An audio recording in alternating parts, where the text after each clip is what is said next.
dia, boa tarde, boa noite para todas as subjetividades que estão nos escutando. A gente está começando mais um episódio aqui do podcast da Psicologia, o Subjetivamente. Eu sou a Lívia, estudante de Psicologia do 7º semestre e também presidente aqui do Centro Acadêmico. Hoje, a gente vai falar sobre saúde mental da comunidade LGBTQIAPN+, e a gente tem dois convidados.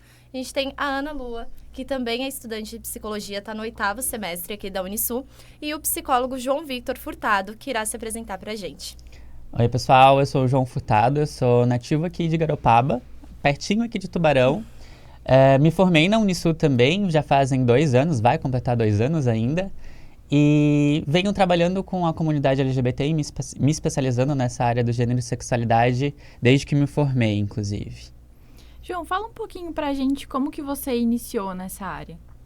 Então, a gente sai da faculdade meio que sem um rumo específico, né? A maioria de nós saímos sem um rumo específico. A minha ideia não era nichar o público, mas por conta de ser um homem gay em sociedade, eu comecei a trazer esses conhecimentos, né, junto da psicologia, com algumas das minhas características pessoais dentro do Instagram, né? Comecei a fazer minha publicidade voltada para esse tipo de criação de conteúdo sobre gênero e sexualidade. E por conta dessa visibilidade que eu comecei a ter dentro da plataforma, eu comecei a captar clientes que também tinham essas características. Então, sem ter esse intuito, o meu público hoje na clínica é majoritariamente LGBT. Então, eu comecei a me especializar cada vez mais, a buscar cada vez mais conhecimento, porque não é um público tão simples de se fazer, porque a gente tem algumas especificações, né, quanto a esse trabalho. Sempre, e mais, né? Quanto mais a gente se aprofunda, mais especificações tem. E como que é essa junção, né, da psicologia com essa demanda da comunidade LGBT que surge, né? Essa história começa lá... essa história começa lá nos anos 70, né? Quando a gente começou a perceber uma psicologia com algumas faltas quanto a essa comunidade, né? Quanto a essa população. Naquela época ainda se via as orientações sexuais, especialmente fora da heteronormatividade, as ditas homossexuais, que eram apenas as mais especificadas naquela época, como desviantes, né? Eram desvios sexuais. Então, a psicologia ainda olhava naquela época a homossexualidade como uma patologia. E isso acabou se desenvolvendo uma necessidade de percepção mais ampla, porque naquela época os estudos eram feitos com populações somente dentro de prisões ou de instituições psiquiátricas. Marginalizadas sempre. Marginalizadas, exatamente. Então não se levava em conta todos os fatores psicossociais e as vivências desse ser humano, além da sua orientação sexual, para uma compreensão mais ampla dela, né? E fora que os dados eram generalizados de uma forma absurda, né? Se tu for ver, as pesquisas que eram feitas naquela época eram sem muitos fundamentos. E isso acabava direcionando, né? Porque o ser humano, quando encontra uma patologia, tem uma tendência a buscar tratamentos. E naquela época, os tratamentos eram violentos, agressivos, tal como eletrochoque, lobotomia, hormonoterapia, descondicionamento... Como é que se diz? Descondicionamento gradativo, algo assim, voltada para essa questão da sexualidade. Só que por conta da falta de fundamentos e também da ignorância, visto que a homossexualidade não é um desvio sexual, esses tratamentos não funcionavam. Apenas agrediam cada vez mais essa população e levavam elas a um sofrimento psíquico muito mais intenso, né? Então, a partir ali de 73, quando começou a se perceber a homossexualidade como algo comum, apenas uma característica mais ampla, a psicologia começou a se aprofundar. A dita psicologia homossexual naquela época, né, trazia muito essa necessidade de pesquisas. E foi a partir dali, durante uns 12 anos, até meados de 1985, que foi quando a OMS pela primeira vez tirou o termo homossexualismo, né, da dita homossexualidade, para desmistificar e tirar ainda mais esse contexto de patologização. Mas aqui no Brasil, só em 1999, que a psicologia começou a perceber realmente a homossexualidade como apenas uma característica dentro da vida desse indivíduo e que sim, existiam sofrimentos psíquicos em volta dela, mas que não tinha nada de errado com esse indivíduo. Uma manifestação psíquica saudável, por assim se dizer. A comunidade LGBT no geral, principalmente nessa época, ali entre os anos 80 e 90, ela é muito atravessada pela crise da AIDS, né? Sim. Muito atravessada. Então, Sim. junto com a despatologização psicológica, tem todo esse rolê mundial acontecendo relacionado à AIDS. Então, isso também atravessa muito nessa época. Sim, sim. Não, e uma resolução, tipo, 99, ontem, Sim. né? Faz pouco tempo. Faz pouquíssimo tempo.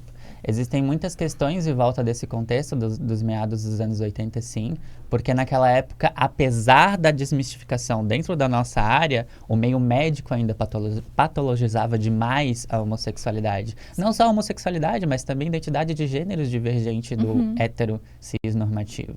Então, era uma batalha ainda que a comunidade em si não tinha subsídios, ferramentas e até mesmo escudos para se defender por conta da dificuldade que cada vez mais as áreas da saúde produziam naquela época, né? E também o senso comum, cá entre nós, a gente sabe hoje que os dados são completamente diferentes do que eram mostrados naquela época. Com certeza, com certeza. E como que anda isso a partir da despatologização? Como que a psicologia começa a se adaptar e evoluir de fato para a gente ter uma psicologia, né, justa e aberta, inclusiva. A psicologia, ela ainda tem muito que evoluir, infelizmente, Sempre. quanto a esse campo. Tanto quanto né? o ser humano, né? Porque como a Lívia estava falando, foi ontem que a resolução de 99 foi lançada aqui no Brasil.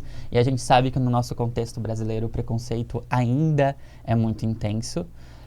E é justamente por conta dessa falta ainda específica que a gente vê que nem tudo funciona ainda, né? Mas a psicologia, sim, evoluiu bastante. Hoje a gente não tem só resoluções, mas a gente também tem leis que abrangem essa nossa atuação e também a questão do respeito, da aceitação e dos direitos humanos no geral, né? Para esses indivíduos cada vez mais adquirirem a saúde e o bem-estar que todo mundo tem direito. Né? Então, a psicologia, ela, em questões de evolução, além das resoluções, eu vejo as pesquisas mais intensas nesse campo, né? Não só do gênero da sexualidade, mas em grupos focais, tanto de homens gays, lésbicas, trans, todas as pessoas em volta dessa comunidade, né?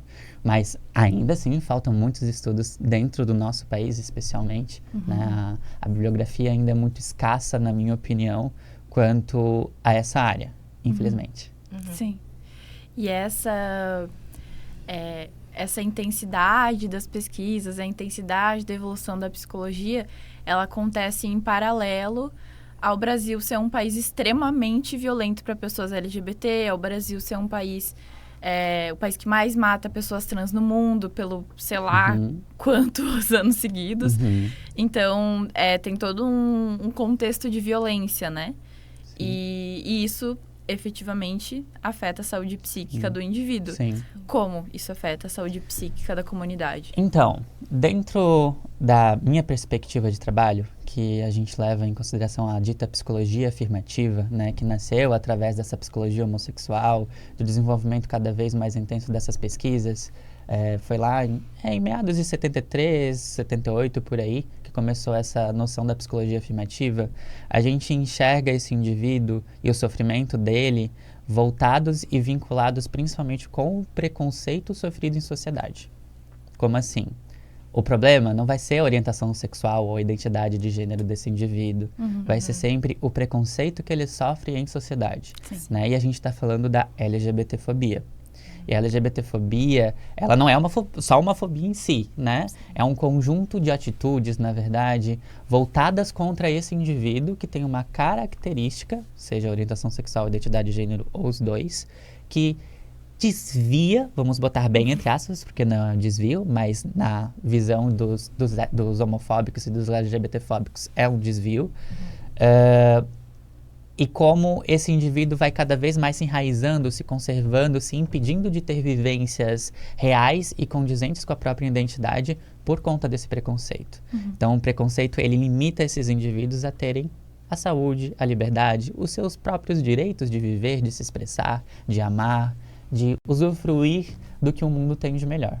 Então, quando a gente é impedido dessa forma, existem confrontos muito intensos internamente. A psicologia ela vai entrar justamente nessa primeira observação, né, do que realmente está sendo enraizado, do que está sendo limitado, para depois compreender junto com a realidade desse indivíduo o que é possível fazer dentro dos parâmetros dessa pessoa para que ele se desprenda dessas correntes que o preconceito prendeu ele desde o início da vida, né? Eu acho que para a gente entender um pouquinho os efeitos do preconceito, a gente tem que entender o desenvolvimento desse indivíduo, né? Porque, como a gente sabe, nós nascemos assim, nós não escolhemos ser assim. E apesar de nascermos, a gente se torna também através das nossas vivências ou não. Então, quando o preconceito entra em cena, que é desde o começo da vida, quando, por exemplo, o menino começa a se apresentar um pouco mais feminino, ou a menina começa a ter interesses diferentes daquilo dito normal para uma menina. E que nem necessariamente vão ter, no fim, alguma coisa exatamente, a ver com a sexualidade. exatamente. Às vezes a menina só quer brincar de carrinho. Sim. E tá tudo bem. E tá tudo Mas bem. carrinho é coisa de menino. Sim, Logo. exatamente. É aí que tá. Por conta desses desvios do dito normal, essas crianças sofrem críticas, julgamentos e até mesmo violências como assédio moral, abuso sexual. São diversos tipos de violência durante todo esse desenvolvimento, e a gente sabe, como pessoas dentro de uma área como a psicologia, que o desenvolvimento infantil se não a fase mais importante do desenvolvimento de uma pessoa. Porque essas coisas vão reverberar na vida adulta, e reverberam. Porque quando essa criança ela vai sendo cada vez mais limitada, ela vai entrando numa caixinha. E quando ela se vê apertada nessa caixinha, esse sofrimento se intensifica, se mostra real, né? Esse sentimento de que tem alguma coisa de errada comigo só porque eu brinco de carrinho ou eu pinto as minhas unhas, né? Para um homem, por exemplo, em sociedade, acaba sendo algo que reverbera lá no futuro como tem coisas de errado comigo. Eu sou um problema, eu sempre vou ser um peso, um fardo, algo a ser corrigido.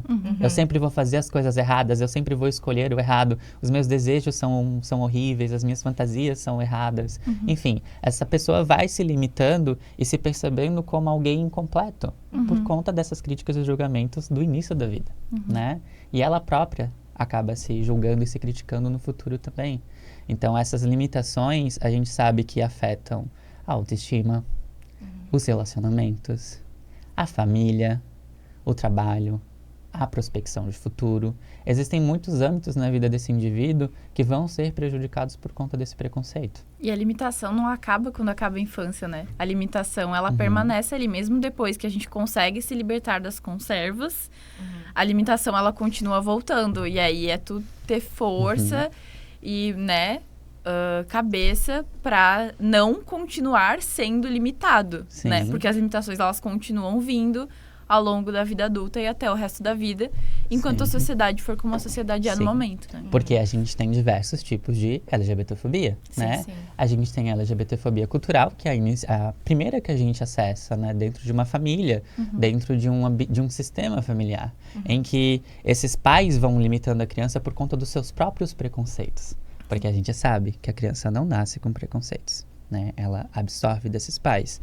Então, esse primeiro contato com a LGBTfobia já vai conservando esse indivíduo e impedindo ele de brincar de boneca, de pintar as unhas, de brincar de carrinho, de vestir roupas mais largas ou de não gostar de rosa, né?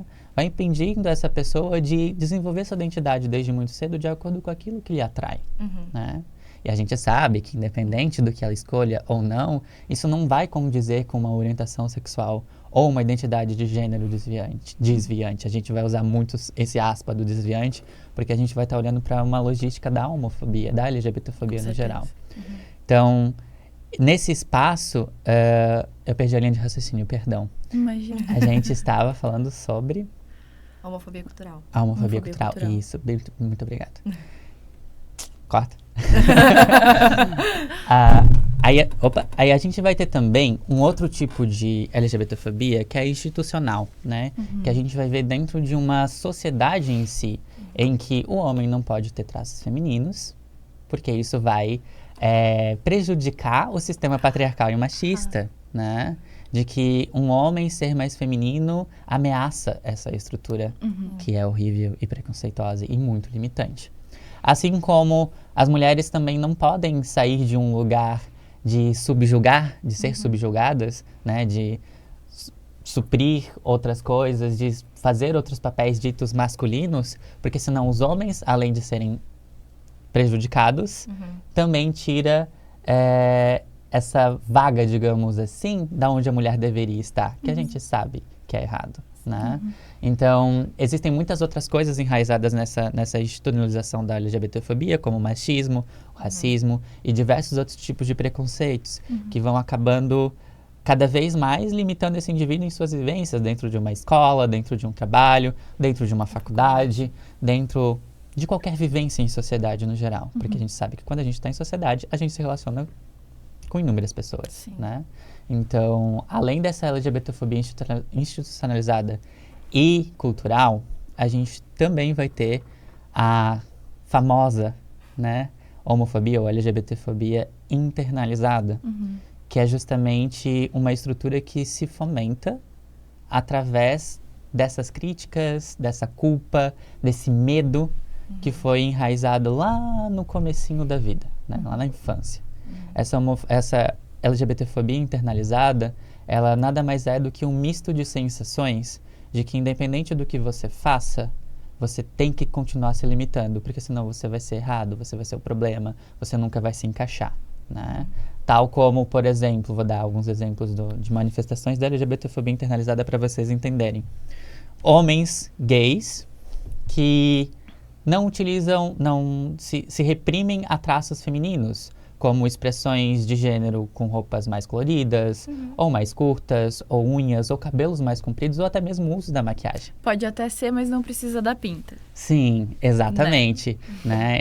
É um tipo de LGBTfobia, inclusive, que é muito inclusa dentro da própria comunidade, em que o feminino é sempre subjugado, que o feminino sempre é um problema, né? Ou então de, por exemplo, mulheres lésbicas que não utilizam padrões de expressão de gênero masculino. Né? Justamente por conta desse medo de serem subjugadas ou serem identificadas com muita facilidade dentro desse grupo, né? Os famosos estereótipos, porque a gente sabe que não existem só esses dois tipos de LGBTs, existem inúmeras formas de expressão. E aí que tá, ter esse reconhecimento é o que vai tirando essas limitações desse indivíduo, não só sobre a própria homofobia internalizada, mas sobre as vivências, aquilo que perdeu, aquilo que poderia ter adquirido e aquilo que ainda pode adquirir. A gente quebrar essas conservas é o primeiro passo, na verdade, para a gente encontrar uma melhor estabilização. E reconhecer que elas existem, né? Exatamente. É uma vida de poda, né? Tu vai, não pode. Ah, mas isso aqui tu também não pode. Aí tu vai ficando tipo, tá, mas então o que que eu posso? Né? O que que eu posso escolher? O que que eu posso fazer? Essa questão do reconhecer que existe, né? Porque isso é uma coisa que fica muito em pauta. Ah, mas agora gay pode até casar, né? Tá tão bom. Sim, já foi muito pior, né? Já foi muito pior. Hoje a gente conseguiu mais direitos, mas ainda não tá bom, né? Enquanto tem gente morrendo por existir, ainda não tá bom. Sim. Né? Então, acho que reconhecer tanto para dentro de si, para poder se libertar das conservas, quanto reconhecer no seu meio, né, na sua família, no seu ambiente de trabalho, no seu ciclo de amigos, quem são as pessoas que continuam te podando e que continuam, né, é muito importante também. Isso que tu falou, Ana Lu, até me trouxe assim, uma reflexão acerca dessa temática, porque muitas pessoas chegam na minha clínica, na verdade, sem ter o mínimo de noção de como a sexualidade do que o gênero significa, ou até mesmo do que significa ser gay ou LGBT dentro de uma sociedade, né? Essas pessoas acabam com poucas informações, chegando para mim com poucas informações, justamente por causa do próprio preconceito institucionalizado. Desculpa. Porque a gente não cresce com esse conhecimento.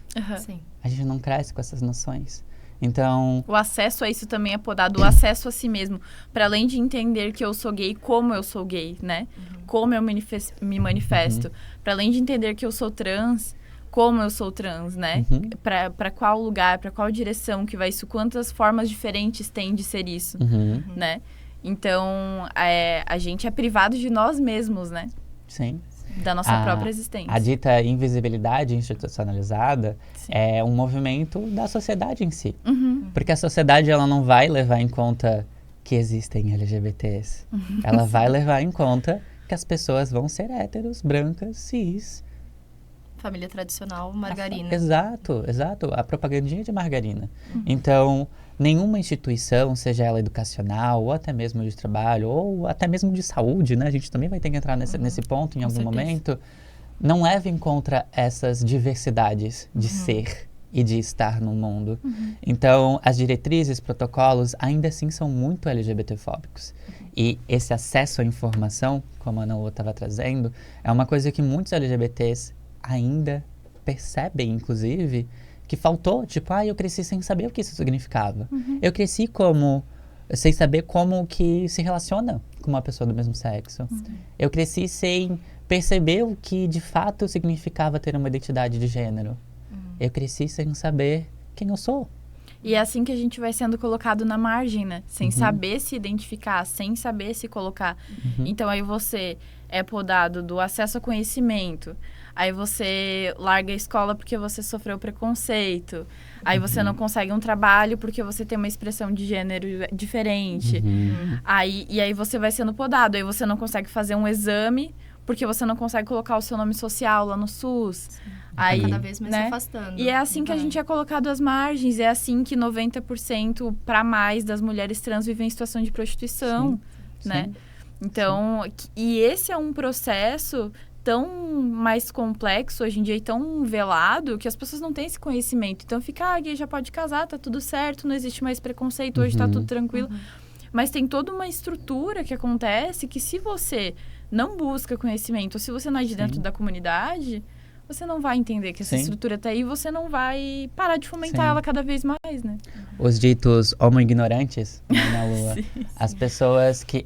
homo-ignorante, inclusive, para deixar claro para o pessoal que está ouvindo a gente, são pessoas que têm uma LGBTfobia dentro de si, mas por conta da falta de informação. O preconceito em si é baseado, estruturado e desenvolvido em cima de um lugar de ignorância, em que tu não tem completa noção do que significa ser LGBT. E dentro do Brasil, ser LGBT significa poucas coisas, num senso comum. É tu ser um humorista dentro da televisão, é tu se travestir e fazer piadinhas, é tu ser subjugado como um problema ou pervertido, né? Existem muitas noções deturbadas, na verdade, do que significa ser LGBT. Então, o preconceito cresce em cima disso. Se a gente tivesse mais políticas e mais sistemas e estruturas que incluíssem esse conhecimento, a gente diminuiria muito a violência que tem em volta da nossa comunidade. Porque daí humaniza, né? Humaniza, iguala. Está tudo bem ser uma família de margarina, está tudo bem ser uma família de não margarina, está tudo certo. E estamos no mesmo lugar, né? Por que é tão difícil? E aonde entra essa noção da visibilidade, da importância da visibilidade, né? O brasileiro ainda assim tem muito pouco conhecimento sobre o que isso representa. Então hoje a gente está vendo na Netflix músicas, a gente está vendo filmes, a gente está vendo animações da Disney que tem representatividade. Claro, pouca ainda, né? Na minha opinião, muito pouca. Mas já está sendo uma grande diferença dos últimos 15 anos atrás, né? Se tu for ver filmes com temática LGBT antes dos anos 2000 ali, filminhos mais antigos, sempre tinha um final trágico. Ou um deles morria, ou eles se separavam, nunca ficavam juntos. Era sempre uma percepção muito deturbada do que isso significava ser e estar nesse mundo, né? Então, o preconceito também cresce através dessas imagens deturbadas do que o ser LGBT representa, né? Felizmente, hoje a gente tem pessoas na política, pessoas em cargos altos, pessoas com uma visibilidade extrema, né? Mostrando que gente, não tem nada de errado, pelo amor de Deus. Vamos partir daí. Né? E com toda essa estrutura, né, da sociedade, como que isso afeta psicologicamente, né, a pessoa? Quais são as manifestações clínicas, por exemplo, da LGBTfobia internalizada? Como que isso se apresenta para ti na clínica? Para vocês que estão ouvindo a gente, choquem-se. o problema nunca vai ser a orientação sexual e identidade de gênero das pessoas. Sim. As demandas que chegam para mim são pessoas dentro da comunidade LGBT, óbvio, que têm essas características, mas as demandas sempre vão ser voltadas para relacionamento, seja ele afetivo, romântico, sexual ou até mesmo familiar. A gente também vai ter questões de autoestima, né? Relacionamento, autoestima e ansiedade é a tríade no atendimento da comunidade LGBT. Essas sempre vão ser as demandas principais, né? Mas como o preconceito afeta isso, né? Vamos começar pela autoestima. Uma pessoa que vai crescendo com uma noção de si, de que sempre vai ter algo errado com ela, é óbvio que ela vai crescer com uma autoestima deturbada.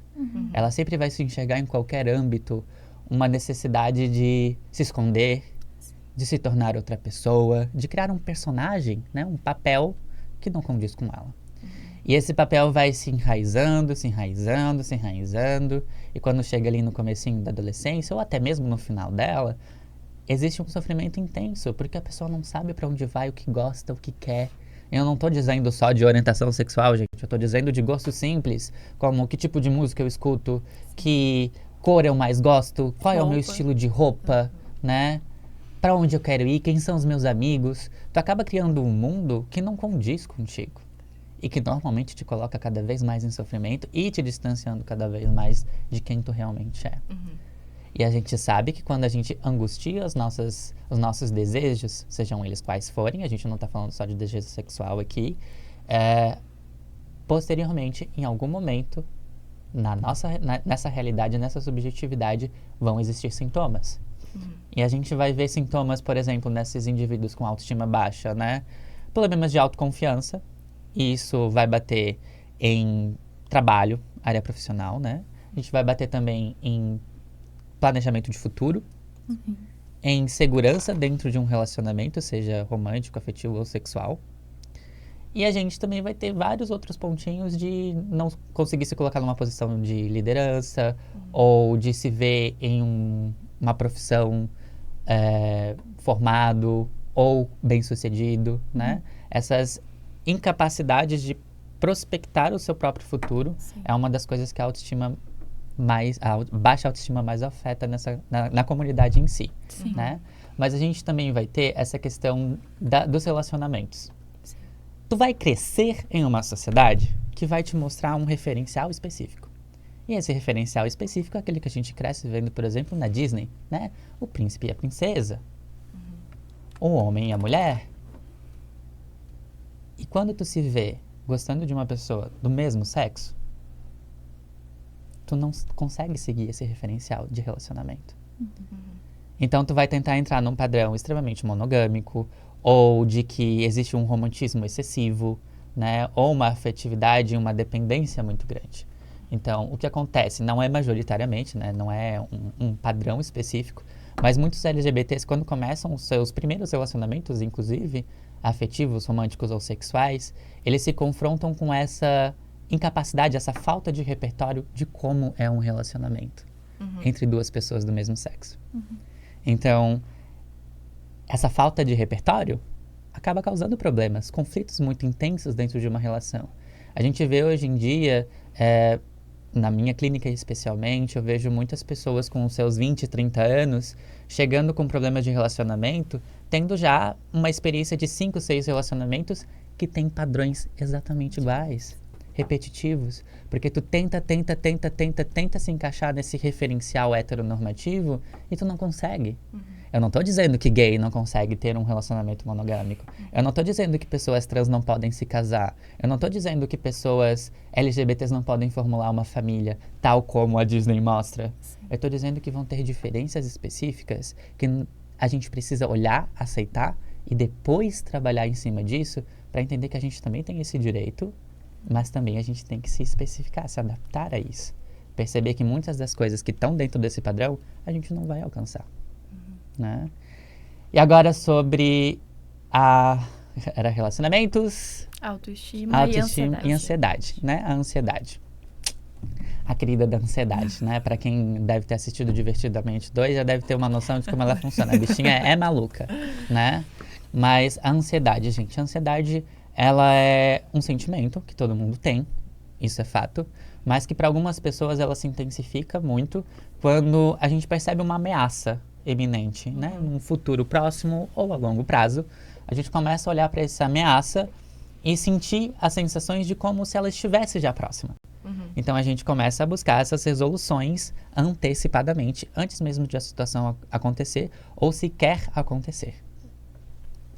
Dito isso, pessoas LGBTs vão ter um índice mais, como é que se diz? Vão ter mais probabilidade de desenvolver transtornos de ansiedade e de depressão por conta desse preconceito. Como assim? O preconceito, como a gente já estava falando, vai desenvolver uma estrutura específica de baixa autoestima, de dificuldade, de autoconfiança, né? Essas coisas vão estar defasadas. Então, quando esse indivíduo começa a entrar ali na juventude, fase adulta, começa a ver os problemas, responsabilidades, deveres e questões a serem resolvidas, por assim se dizer, na vida adulta, como ameaças iminentes. Então, a ansiedade vai se intensificar nesse momento da vida, porque tu vai olhar para aquele futuro e vai pensar, não sou capaz. Sim. Ferrou. Quando chegar lá, eu vou levar pancada o tempo todo e eu não vou conseguir adquirir o resultado que eu quero. Né? Não só sobre a prospecção de futuro, mas também pelos próprios relacionamentos. Né? Eu vou entrar num relacionamento, mas eu não sei como se relaciona. E aí? Sim. Aí tu vai começar a montar aqueles pensamentos, aquelas tentativas de antecipações de como resolver conflitos que provavelmente tu pode ter, mas tu também não pode ter. Então, o índice de ansiedade é bem alto na comunidade LGBT por conta disso. Pela baixa autoconfiança frente à resolução de conflitos, as ameaças em si, né? Mas, claro, a gente também vai ter vários outros índices, como transtornos de personalidade, depressão profunda. A gente vai ter também, pesquisas mais recentes mostram muito a questão não da ansiedade generalizada, mas de fobias sociais, tal como agorafobia, né? A gente vai estar falando sobre estar em espaços muito abertos ou com muita gente. Essas pessoas com uma baixa autoestima vão acabar sofrendo muito, por exemplo, com a possibilidade de entrar numa faculdade. Dizer, eu não sou capaz de socializar com essas pessoas, eu sou uma pessoa incompleta. Como é que eu vou enfrentar essas situações, né? Então, são muitos os prejuízos clínicos, por assim se dizer, as manifestações clínicas que chegam dentro do consultório, mas normalmente é essa tríade aí que bate mais na comunidade. Lembrando que para atendimento à comunidade LGBT, a gente não vai ficar focado só na orientação sexual e na identidade de gênero. Sim. Ela vai condizer, sim, com muitas coisas, mas se a gente levar o preconceito em questão, a gente vai ver que ele sempre se interliga com qualquer demanda. São os recortes, né? É por isso que a gente tem agora psicologia, gênero, raça e sexualidade. Porque a gente tem as interseccionalidades, e as interseccionalidades não é só um nome bonito pra gente usar, né? Sim. Elas são recortes que afetam de fato e efetivamente a saúde mental dos indivíduos, né? Sim. E a nossa geração ainda cresceu, a maioria das pessoas que eu conheço teve acesso a, infelizmente, algum psicólogo que agiu de forma preconceituosa, teve acesso a aquele da cura lá. Terapia de conversão. Terapia de conversão. Teve acesso à terapia de conversão e isso são traumas para a vida inteira, né? E que vão intensificar uma ansiedade, uma depressão ou muito pior. Se eu ganhasse R$1 a cada pessoa que chegasse no meu consultório, a cada LGBT que chegasse no meu consultório dizendo, eu não gostei muito, porque uma das primeiras perguntas que eu faço na hora do primeiro atendimento você já fez terapia antes? E as pessoas que dizem que sim, eu pergunto, e como foi a experiência? Cara, 99% das pessoas vão dizer, foi péssimo. Porque sempre tentava me desviar, ou não conseguia entrar nas discussões, não tinha conhecimento, errava meus pronomes, enfim. R$1 ou um psicólogo irresponsável misterioso. Aí é que tá, né? E a gente vai entrar na discussão justamente da resolução de 99. Aqui no Brasil, a gente tem uma resoluçãozinha, gente, que é literalmente 2 páginas, tá? Pra você entender que existem regras, existem parâmetros dentro da nossa profissão em que você não só tem que combater a discriminação e o estigma, mas também de começar, pelo menos, ou ter conhecimento a respeito da realidade dessa comunidade.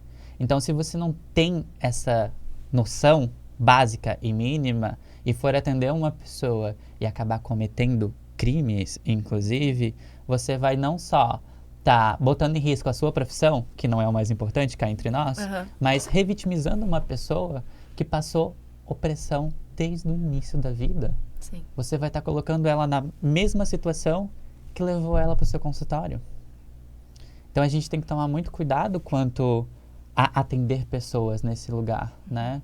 Não é uma coisa complexa. Parece assim que falando que é um super quebra-cabeça de 9.000 peças. É muita letra, eu não entendo nada Muitos disso. Muitos artigos. Gente, é uma coisa simples. Hoje, um toque na sua tela, você encontra conteúdo com fontes confiáveis e com informação viável para o seu atendimento. E vai para além de não ser o seu Sim. público, de não ser nichado, de não concordar. Enfim, é uma questão de responsabilidade profissional. Sim, porque eu também quero trazer o ponto que a Ana Lua trouxe, né, da interseccionalidade, em que tu pode não estar atendendo uma pessoa da comunidade LGBT em si, mas tu vai estar atendendo alguém que provavelmente conhece alguém dentro da comunidade. No mínimo, né? Que provavelmente tem alguma demanda voltada para essa interseccionalidade do preconceito. Alguém que quer respeito ou que busca, inclusive, entender. Eu já atendi pais que vinham para mim com a demanda simples de obter conhecimento sobre o que é ser LGBT. Sim. Entendem? Então, você ter o mínimo. Claro, o mínimo é o essencial para a gente poder atender. Mas quanto mais você ter conhecimento, mais você vai fazer um bom trabalho e mais reconhecido você vai ser. Uma pessoa pode vir para o seu consultório e ela nem saber que está dentro da comunidade LGBT. Se você não tiver esse conhecimento, você não vai conseguir ajudar essa pessoa a se conhecer. Ou piora a situação ainda mais. Ou piora a situação ainda mais, né? Então, a resolução, além de trazer esses parâmetros de a gente quebrar o estigma e resolver essas questões do preconceito, ela também traz uma noção de que a gente não pode se envolver com eventos ou com outros profissionais, ou até mesmo com posicionamentos, por assim se dizer, discriminatórios. Se você fizer isso, mesmo num comentário, ou mesmo num videozinho que você está lá numa live, ou você está fazendo uma live com alguém que fala alguma coisa preconceituosa, você vai estar colocando em risco a sua profissão. Então, existe uma importância muito grande de a gente ter, pelo menos, o conhecimento de que a gente tem algumas limitações. E, gente, se vocês não têm capacidade de atender, encaminhem. É aí que está o ponto. Não tem capacidade, encaminha, estuda e depois, caso venha a surgir, porque vai aparecer no seu consultório, isso é fato, você já vai ter o conhecimento, pelo menos básico, para respeitar essa pessoa. Sim, né? É o mínimo, né? Não, e fica muito aquela coisa, não, mas eu não vou estudar sobre isso, porque eu não vou atender. Né? Porque tu vai estar uma ficha de critério do paciente. Não, isso aqui não preciso. Não, porque isso aqui eu não vou abrir para esse nicho. E, tipo, o ser humano é tão complexo. O famoso mínimo, né? Acolhe e encaminha. Sim. Por favor. Sim. Então, essa resolução, ela entrou em vigor em 99. E a gente teve alguns adicionais ao longo dos anos, né? Com mais especificações, mais metodologias. No próprio site do CFP, gente, tem diversas cartilhas sobre atendimento à diversidade, interseccionalidades, inclusive, o conhecimento, pelo menos básico e necessário, para você iniciar a sua clínica com essa noção. Porque com essa noção, você vai fazer um primeiro atendimento e, a partir do primeiro atendimento, você vai atualizando os seus conhecimentos e auxiliando essa pessoa. Porque eu mesmo, apesar de estar nichado nesse lugar, ainda atualizo muito os meus conhecimentos. Porque uma hora ou outra vai chegar uma situação que eu nunca vi, que eu não conheço, que eu não tenho noções. Então, eu vou pesquisar, vou entender a espacialidade, as intersecções, né? Os fatores básicos psicossociais desse indivíduo, a realidade dele, para poder atender ele. Então, é uma constante atualização. De novo, conhecimento nunca é demais. Sim, né? Com certeza. Deixa eu pensar, o que eu queria falar. Não, é que eu tava tentando encaixar essa fala, né? Mas que eu acho muito importante até da gente estar conversando aqui, porque acho que as pessoas ainda não têm noção dos impactos psíquicos que uma frase, uma piada pode causar, né? Então, a gente tá aqui, o João já é formado, a gente ainda tá nesse processo. E, tipo, antes de profissional, a gente é humano. Tipo, é o mínimo que a pessoa tem que ter. Existem direitos opa, para aquela pessoa, então tu tem que tratar com respeito. Tu não é tu fazendo uma piadinha com o teu colega, que tu, isso é engraçado.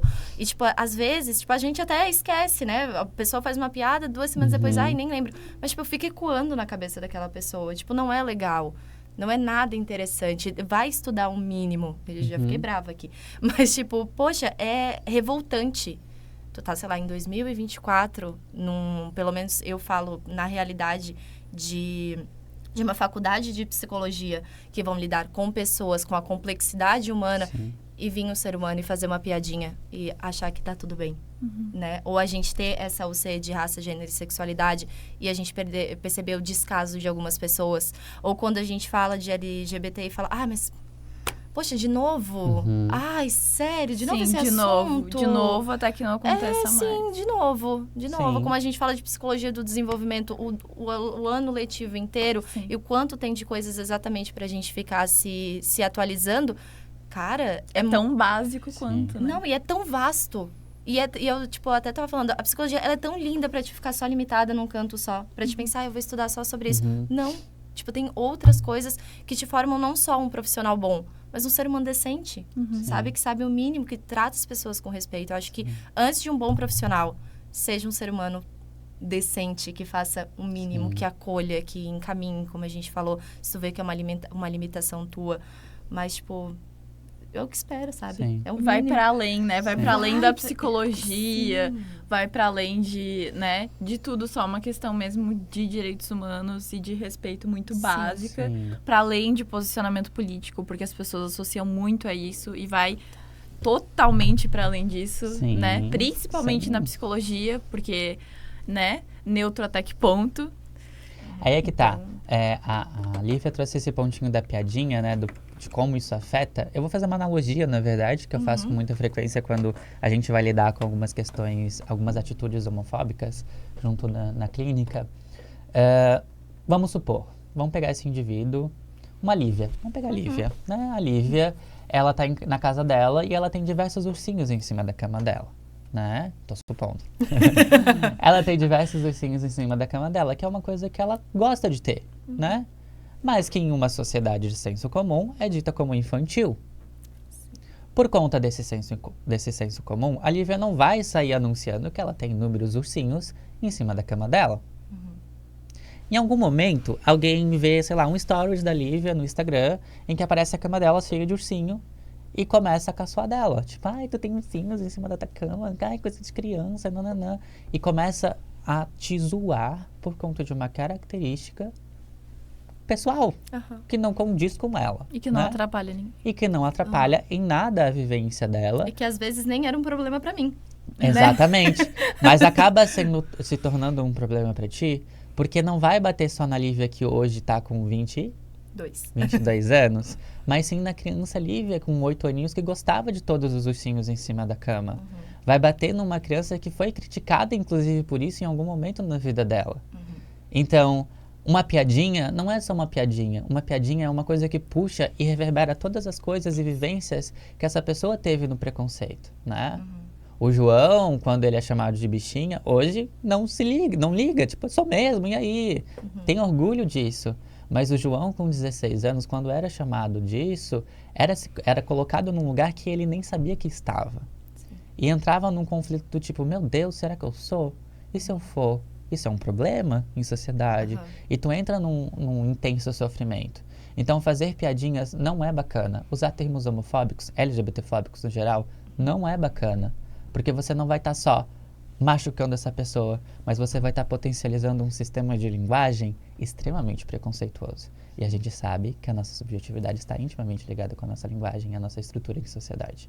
Então, se tu continua tendo esses termos LGBTfóbicos, sugiro cortá-los ou escutar o amiguinho que tem conhecimento sobre isso. Tira, né? Tira esses 30 segundos que você vai gastar fazendo uma piadinha e joga no Google o que é LGBT. Pronto. Aí acabou a preocupação, né? De eu não sei o que significa essas letrinhas tudo. Por isso que a gente não traz hoje o básico aqui, né? Porque espera-se que você saiba o básico, né? Principalmente se você aí, que é estudante de psicologia, tá ouvindo a gente. A gente espera que você saiba o básico, até porque o nosso Conselho Federal fornece tudo que a gente precisa para saber o básico. Sim, Então, sim. né?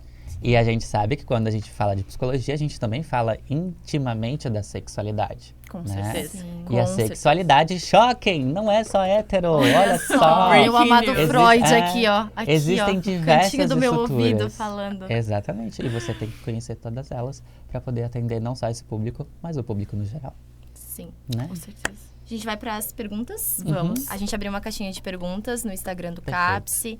A gente separou 5 perguntinhas. E Ótimo. a gente pode fazer uma de cada, pode Tá, ser? acho que Pode. começa por essa daí. É, pode ser, então tá. Então a gente vai começar com uma pergunta que é: como lidar quando a raiz do adoecimento advém da sociedade em si e vai além do indivíduo? Se a raiz do adoecimento vem da sociedade e além do indivíduo. Isso. Tá. Como a gente estava falando, o preconceito, ele surge muito dessa ignorância, né? Então, o que a gente faz para combater o preconceito dentro da sociedade? A gente adquire conhecimento, né? Mas a gente vai pegar, por exemplo, esse indivíduo, né? Ele está em um sofrimento psíquico por conta de um preconceito enraizado na sociedade, mas que não condiz a ele, ou ele não consegue, ou não tem capacidade de resolver, quebrar ou modificar isso. Eu entendi. Esse indivíduo, a gente vai ter que usar o famoso depende, né? Porque se o psicólogo não fala depende de 15 em 15 minutos, ele tem um ataque cardíaco. Não sei se vocês sabem disso. O famoso depende. Porque vamos pegar esse indivíduo, a gente vai ter que entender todo o contexto de vida dele, os fatores psicossociais, a espiritualidade, a família, a rede de apoio, os amigos, o entendimento dele, né? Sobre o que a sexualidade representa, o que ser LGBT representa. Então, isso vai resultar, digamos assim, não sendo tão redundante, mas resultar em uma noção de como a gente vai agir. Pegando um indivíduo que se sente incapaz de modificar estruturas sociais, a gente vai levar ele a entender que ele não precisa modificar diretamente ou sozinho. Ele vai ter que encontrar uma comunidade, um grupo, pessoas, conhecimento, capacidades e meios para modificar isso e ressignificar de alguma forma. Então, não é sobre aquilo que não cabe ao indivíduo só fazer ou controlar, mas sim aquilo que ele consegue manejar, entender e estar, né? Como assim? Uma sociedade preconceituosa. Ali a gente tem, por exemplo, vou pegar um exemplo, uma analogia pra gente entender isso. Uma família que é preconceituosa e a gente não consegue mudar os valores dela. Sim. Cara, tu não consegue mudar as pessoas que estão à tua volta. Tu muda quem fica à tua volta. Então, se esse relacionamento, mesmo que seja família, tá? Especialmente, está te causando um sofrimento psíquico por conta de uma característica que é sua, porque eles não aceitam ou sequer respeitam, meu amor, a gente tem que pegar os nossos trapinhos, arranjar um jeito, né? De fomentar a nossa autonomia, caso você seja menor de idade ou não tenha essas capacidades, de criar essa identidade para sair desse lugar e encontrar um lugar para crescer e se tornar a pessoa que você deve e precisa ser dentro de uma sociedade, Perfeito. tá? Já só para pegar o gancho, Aham. como o apoio familiar pode impactar a experiência de pessoas LGBT? Tá. A rede de suporte, né? Quando a gente fala de saúde mental, a gente tem que avaliar a rede de suporte. Opa, bati no microfone de novo. Para esses indivíduos que estão dentro de uma comunidade LGBT e se assumiram ou pretendem se assumir, a gente precisa primeiro entender como que é essa rede de suporte, né? E se ela existe? E se ela existe. Se ela não tiver dentro de uma família, a gente vai encontrar em amigos. A gente, inclusive, a maioria dos LGBT se assumem primeiro para os amigos por conta disso. A gente encontra em amigos, a gente encontra em espaços, abrigos, trabalho. E a gente encontra. Em algum lugar, seja no gueto ou seja no centro da cidade, a gente encontra esses espaços que sejam mais afirmativos, né? Mas se essa rede de apoio não der o suporte mínimo, seja de uma aceitação ou até mesmo de um respeito para esse indivíduo, ele vai estar revivenciando e se revitimizando dentro de um espaço que deveria ser de acolhimento e proteção, né? Então, o mundo já é cruel lá fora, não precisa ser dentro da residência também. Então, entender que o seu filho ou seu filho ou sua filha vai continuar sendo, ou filho, enfim, vai continuar sendo a pessoa que saiu de você, mas com uma característica que você não esperava, é o primeiro passo, né? Encontrar um jeito de respeitar, de conhecer, de abraçar esse indivíduo, além de ser revigorante, é uma experiência excepcional, né? E sempre aproxima, né? E sempre aproxima Sempre cada vez aproxima, mais. sempre transforma a relação para melhor, né? Se os pais estiverem abertos, Sim, sempre transforma a relação para melhor. sim. A rede de suporte é importante. Extremamente. Vamos para outra pergunta. Quais são os direitos humanos fundamentais que são frequentemente violados pela LGBTfobia? E Todos. essa é uma longa lista, né? Gabaritados. Tá, gente, a LGBTfobia é um preconceito, uma junção de atitudes contra um indivíduo por conta de ele estar dentro de uma comunidade LGBT. Ou de ter traços de pessoas assim, que estão dentro dessa comunidade também. Inclui, né? Então, os direitos humanos que são violados por conta da LGBTfobia. A gente vai ter, primeiro, a expressão de gênero e sexualidade, a expressão livre, né? Todos temos direito de nossa expressão, temos a liberdade de expressão. Então, a LGBTfobia vai conservar esse indivíduo, limitar ele a essas expressões. Então, a própria LGBTfobia já limita esse tipo de expressão. Seja de se posicionar, de ser um ativista, ou seja de simplesmente gostar de pintar a unha, né? Então, a gente começa dessa partezinha que é a mais básica, né? Mas a gente também vai ter a LGBTfobia institucionalizada privando de muitos direitos esses indivíduos, né? O acesso à saúde. A gente sabe que muitos profissionais são incapacitados de atender essa diversidade de pessoas, de gêneros e de sexualidades. Então, acaba revitimizando, botando um problema, ou até mesmo impedindo essas pessoas de ter esse acesso. Então, a LGBTfobia já diminui o acesso à saúde, o acesso à segurança, né? Porque a gente sabe que a gente ir na esquina comprar um pão já é um ato político.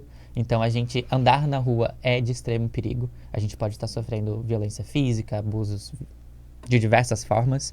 Então, a LGBTfobia impede a gente de estar 100% seguro dentro de uma sociedade. A gente também vai ter essa questão da educação. A LGBTfobia impede a gente a acessar conhecimentos e informações verídicas quanto a isso, porque o preconceito impede, sim, as escolas de terem conteúdos ou discussões voltadas para essa área de gênero e sexualidade.